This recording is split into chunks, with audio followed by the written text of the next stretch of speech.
లేని పేదలకు రాష్ట్ర ప్రభుత్వం త్వరలో తీపి కబురు అందించనుంది.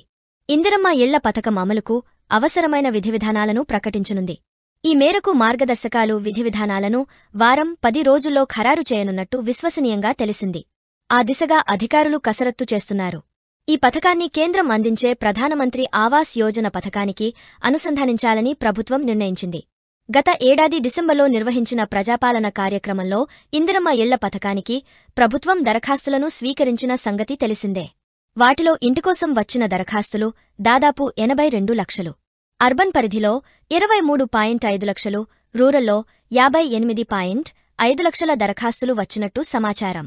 ఈ పథకం కింద మొదటి దఫాలో అంటే ఈ ఆర్థిక సంవత్సరంలో సొంత స్థలం ఉన్నవారికి ఇళ్లను అందించాలని, రెండో దఫాలో స్థలం లేని వారికి ఇవ్వాలని ప్రభుత్వం నిర్ణయించింది.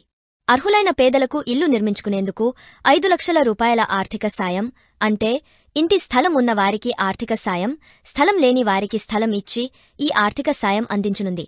2024-25 ఆర్థిక సంవత్సరంలో మొదటి విడతలో నియోజకవర్గానికి 3,500 చొప్పున రాష్ట్ర వ్యాప్తంగా 4,16,500 ఇండ్లను పేదలకు ఇవ్వాలని, రిజర్వ్ కోటా కింద మరో 33,500 ఇండ్లను ప్రభుత్వ విచక్షణలో ఉంచాలని నిర్ణయించింది.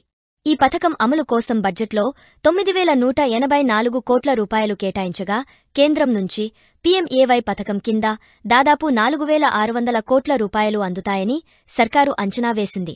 కాగా ఇతర రాష్ట్రాల్లో అమలవుతున్న ఇండ్ల పథకాల మార్గదర్శకాలు, విధివిధానాలు ఏ విధంగా ఉన్నాయనే దానిపై గృహ నిర్మాణ సంస్థ ఇప్పటికే అధ్యయనం చేసింది. ఆంధ్రప్రదేశ్, తమిళనాడు, కర్ణాటక, మహారాష్ట్ర, ఉత్తరప్రదేశ్ రాష్ట్రాల్లో అధికారుల బృందాలు పర్యటించి ఒక నివేదికను ప్రభుత్వానికి సమర్పించినట్టు తెలిసింది. ఇందిరమ్మ ఇంటి కోసం దరఖాస్తు చేసుకున్నవారు అర్హులా కాదా అనే విషయాన్ని ప్రభుత్వం క్షుణ్ణంగా పరిశీలించి ఖరారు చేయనుంది. ఇందుకోసం క్షేత్రస్థాయి పరిశీలన, తనిఖీ చేయాలని నిర్ణయించింది. గ్రామం, పట్టణం, మున్సిపాలిటీ, వార్డుల వరకు ప్రత్యేక పరిశీలన అధికారి పలు టీములతో కలిసి వెళ్లి దరఖాస్తులను ధృవీకరించనున్నారు. లబ్ధిదారులు అర్హులా కాదా అనే విషయాలను తేల్చేందుకు సర్కారు ఒక ప్రత్యేక ప్రొఫార్మాను తయారు చేసినట్టు తెలిసింది. దాని ప్రకారం ఆధార్ కార్డు, తెల్ల రేషన్ కార్డులను పరిశీలిస్తారు. గ్రామంలో ఎప్పటినుంచి నివాసం ఉంటున్నారు, ప్రస్తుతం ఏ ఇంట్లో ఉంటున్నారనే వివరాలను సేకరిస్తారు. ఆ తర్వాత దరఖాస్తుదారు అర్హులు అయి ఇంటి స్థలం ఉన్నవారైతే సదరు స్థలం సొంతమేనా, డి ఫారం పట్టానా లేదా పూర్వీకుల ఆస్తి నుంచి సంక్రమించిందా అనే వివరాలను తీసుకుంటారు.